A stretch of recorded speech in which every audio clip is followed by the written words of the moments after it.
So I'm going to start with the first poem in the book. It's before part one, and it's called Definition, and it's a Wikipedia cento from the page titled Purgatory that goes through all of the history of purgatory. So every word and line in here is from that, but in a different sort of way. Definition. Oh, Jesus.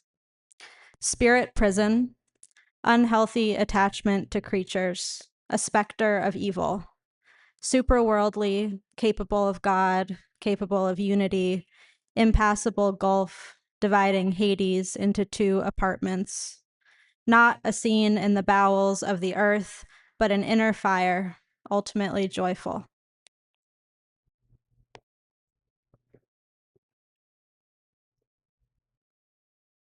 So when I started writing poems, I wrote a poem every day, and some of these are just titled by the day.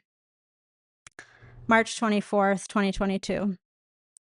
The farmer is starting to look like the pigs, the way dog owners look like their golden retrievers, floppy and peppy and so not depressed, or their pointers, lean and on time and alive just to do everything fast. Like the goose lady, whose neck is getting longer, or the man in the trailer with the cat in heat, who too wishes for afternoon delight.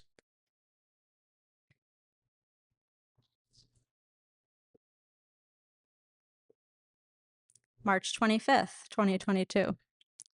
It's really over now, winter. The short breeze blooms from daffodils and cherry blossoms. Overseas, men, power hungry from hibernation, want pools of blood and bombs. On our side of the big lake, too. We watch the children forced to walk away from their homes. We stare at sidewalk cracks as tree limbs slowly bounce back from the weight of snow.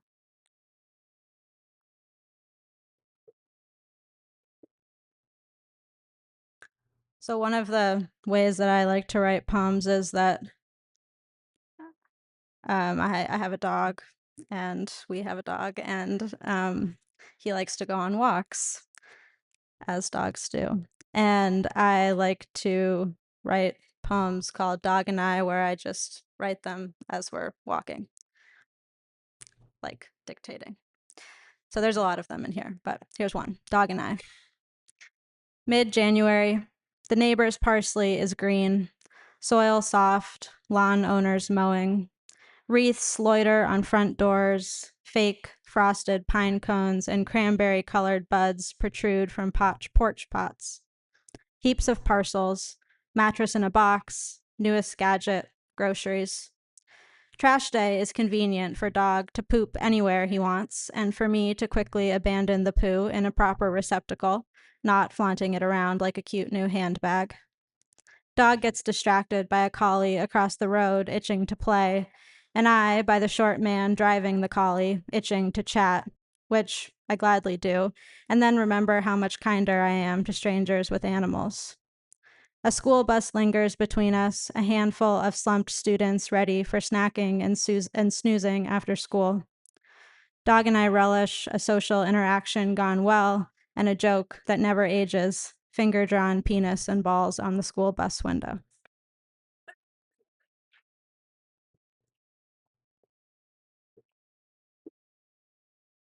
This one's called Cemetery Across the Street. I am imagining the sag of their cheeks and what punctuated their mouths' corners. Wealth is easy to see. Foster, with the Washington Monument headstone, a mister, I assume, and the Pike's roomy boulders occupying 2 whole rows. Stones with decadent carvings like lattice pie decor, and poor people, graves flush with the earth. Mr. Irving, 1852 to blank, no death? Bummer. Webster's secured in a brass cage, a gated community for the afterlife.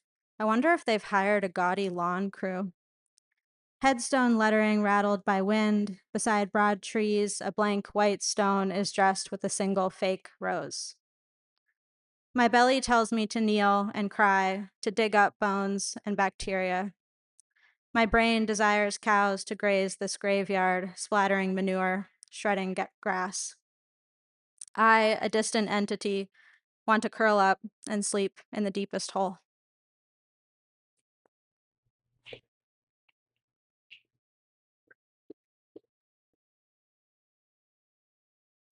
Here's another dog and I. Dog and I. Ripe heat and wilting. I feel bad for men in black suits and tactical boots. Yesterday we did surgery on a piglet. I sat at the kitchen table, stacked towels on my lap, spread a few on the floor to soak the blood. Piggy rested in my arms, intestines dangled down, brushing my thigh. We tried to stuff the goobs back in, like a sleeping bag in a stuff sack. Oyster mushroom look, red wine color, slippery like lube, oddly delicious. I describe animal ailments with food adjectives. Juicy vulva on a heifer who will soon give birth, meaty brain balls of Mr. Boar, crusty, foamy teats milked by a new calf. It's odd to return to the city after prying open an abdominal sphincter on a spotted 3-week-old pig, who in 9 months will occupy the door of my freezer in the form of brat patties and bacon. And now I walk the dog as if nothing important ever happens. I pray his intestines don't drag on cement as we pass the man viciously sweating in his suit.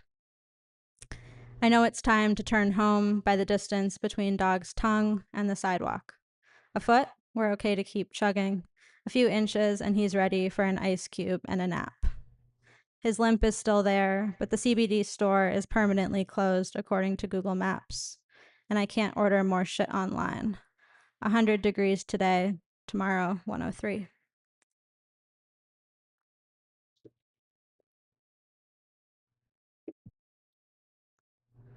So I've spent a lot of time traveling the last couple of years for work and spent a lot of time on farms, as you can tell from the poems. This one's called Takeoff. We wait, nerves and sweat seeping into cracks in small leather seats. There are folks in sneakers and some in slippers, capitalists and the antis. The lady next to me ate peanut butter toast for breakfast. She's told everyone in our row. The stewardess and I lock eyes. Did you sneak in the pot or the pistol? Seatbelt demonstration, Sky Mall magazine with all the gadgets, complimentary barf bag. The first 10 minutes of takeoff always feel like dawn before a bomb. Maybe it's the proximity, plus lengthy time, plus the chance of dying that makes strangers converse. Out the window, one cloud looks like a duck, and the baby behind me is crying.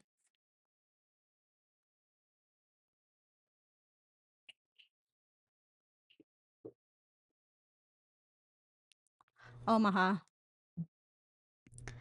Next time you spread your mind out on I-80, stop for a night and soak in the comfort. An overcast sky slips through the window, caressing the walls of your king-sized bedroom. Despair creeps through the bathroom door, constructing a home between the lukewarm bathwater and your pruned toes. For one lonesome night, you'll ferment among fan filters that smell funny and floppy pillows that fit right under the neck of the Midwest. As you anxiously run your fingers through the conditioner caked to your head, you'll recline into bed, realizing you have room for all your ex-lovers beside you. In the minute between 2:03 and 2:02 and 2:03, but it could go backwards, you'll notice the hallway's fluorescence. The couple next door has gone from making love to fucking and back to making love. The ice is melting now. Adam and Eve are dreaming in the drawer beside you. The hum of the heater, the leaky faucet, 22 sheep, 23.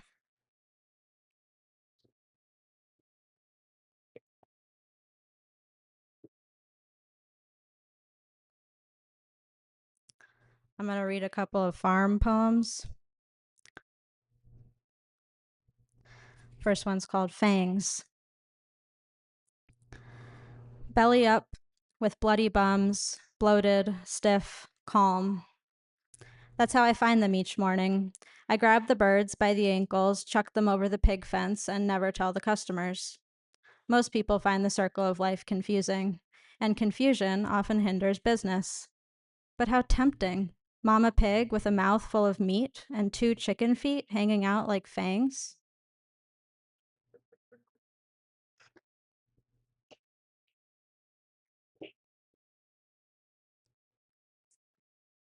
Dead violets stain the white porch. I haven't seen the lady who walks the rural road in weeks. Asphalt heat roasts the chickens. 3 deaths this week already. The guineas abandon their nest. Dollars dead, says the farmer. I too want to bask in the moonlight on the other side of life. The animals tell me it's cold and turquoise.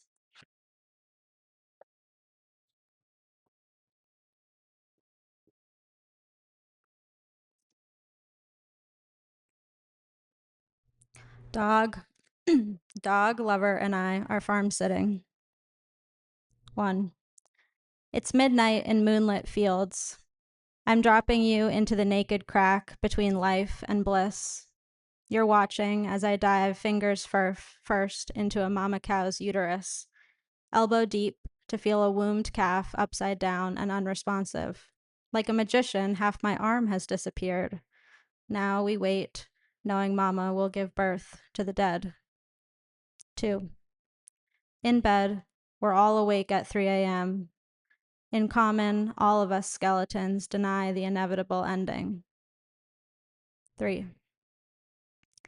It's easy to lose my blood in thick base heat, in an umami bomb, in sticky love from a calf's textured tongue on human cheek. We return to the field at 8 a.m.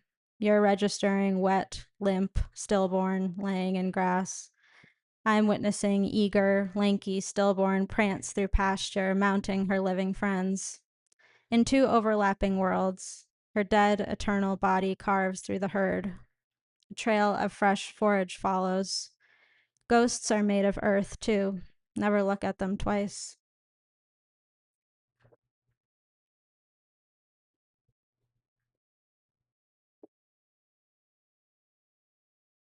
So I spent about a year working at an inpatient psych hospital facility. And there's a series of poems in here related to that experience. This one's called All the Kiddos Say Me Too. In the corner, a child designs a fantasy game about unity, pencils characters on paper towels, imagines routes and rewards and the user experience. The hospital requires me to label this distracted. Next to him, the silent child. Then the child who loves all things cash money, who introduces himself as Price. The teen girl who says, I've learned this a million times, every hospital I've been to, it's so boring. She proceeds to take notes for the entire therapy hour. One kid points out the races and genitalia of everyone in the room. Another sleeps in the red leather chair. One shares, I am someone who everyone hates, and all the kiddos say me too. Another says, I am someone who tried to die, and all the kiddos say me too.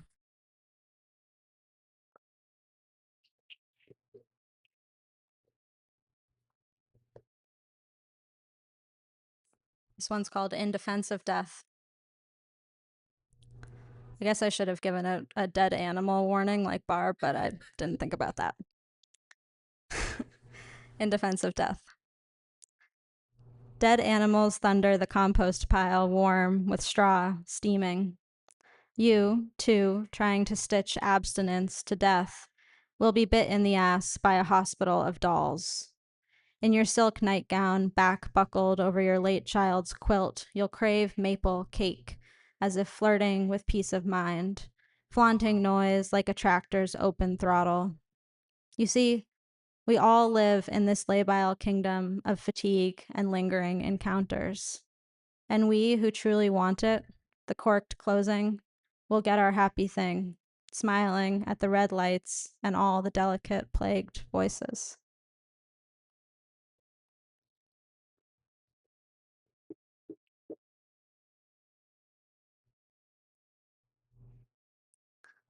This one's called I Am More Animal Than Human. It's a read-in title, so I'm going to say it again. I am more animal than human, the patient tells me.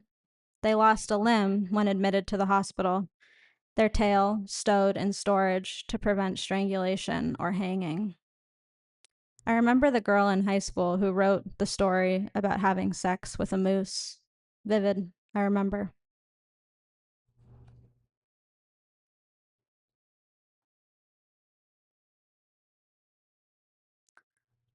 So I'm trying to learn how to write poems about my family. This is one attempt. Our ancestry. Chickens sing to lambs for silken wings, and lambs to chickens for angels. Mom, please be raw. Composed flesh is never gold. You and your green darkness, your glass eye, years of body, unborn and absolute. We'd station together as one. Big bed, back scratches, father's knowledge and bones. But then my bricks of withdrawal built a stoop behind your house, where spring stars, white and round as tins, came and closed my moonlit eyelids to you. I drew all your blood out of me and prayed for a flood in my veins. Forget the plainness of power. Remember light above all beasts can hollow out the sky. When murdering, I, an unearthly, fatten lonely constellations with kisses. How young and cannibal my mouth can be when comfort is at sea. My ear is odd, like grandmother. We, the line of wacky girls remembered for brilliance and extraordinary hair, became wild witches. It's literal, the gathering, the raising for weeping.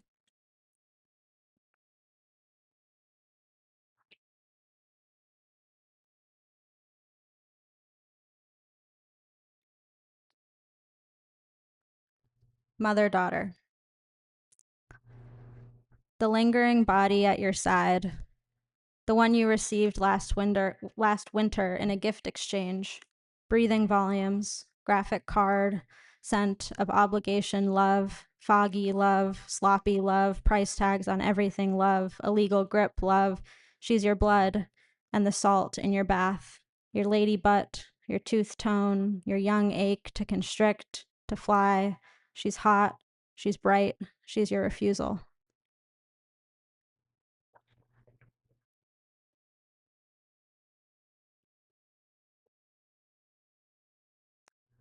So I think Christine said earlier that no one in her family is poets, right? Did you say that?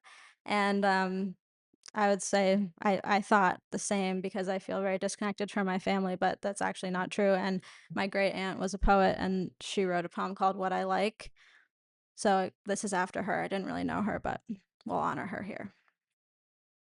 What I like. I like the reliability of the secretary's candy bowl, eyeing femmes radio jamming at red lights, playing a song 3 times in a row for the rush. I like silky earlobes and dreaming about the president drowning in jeans. Eating tuna in the teacher's lounge to draw attention to my new haircut. I like snooping in medicine cabinets and diaries, colored paper on my tongue, the echo of being alone. On Tuesday nights, I like thinking of the violent ways my loved ones will die. And the steady longing, I like that too. I like fear, fear so thrilling I meet my future, and the chronic fear, which feels nothing but numb. I like tropes, dipped in honey. The depressed teen in a gray hoodie glued to a rainy window. She feels as close to home as my first suitcase with the pink tag. And trespassing, erupting fireworks, tattoos, and folks with beards smoking cigarettes. My mother hates them. I like sculpting drip castles in sand. My mother does too. I like befriending adolescents who repress anger and shame and sharing wonder at the tiny seed in the plastic cup. It too will grow. I like looking at moss through magnifying glasses, imagining goblins and goddesses climbing tiny trees. And the way those who jump know the underside of the bridge is beautiful.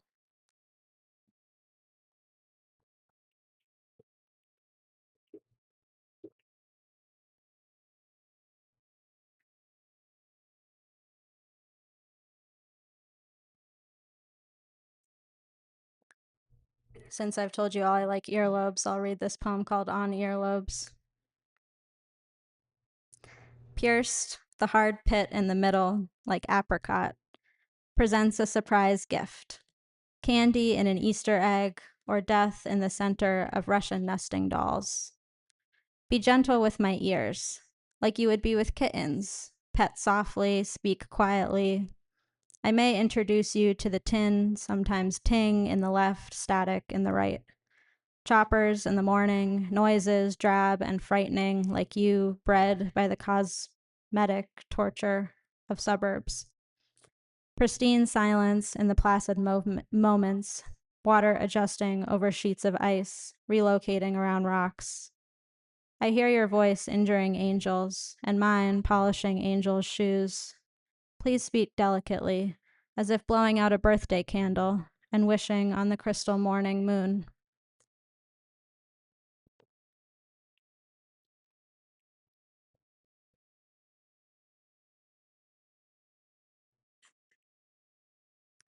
This is called Futurism. It's 5 very short parts. Futurism. 1. A thin layer of ice coats all. Automobiles and cows, the ground, all its puddles and cracks, wires hot, now not, piles of trash, buckets of ash, every branch dipped in caramel and hung to dry. 2. White plastic party favors litter the pasture, as if God is a fraternity king and all his brothers play pong with the cows and calves. 3. Electric blue dotted line crosses a midnight sky. Magical until you learn it's Elon Musk. 4. Graveyards will flood and ghosts will learn to swim, wearing tankinis or nude to meet their grandchildren. 5. Allow the children to see through to your pain, what the opaqueness of snow can never do.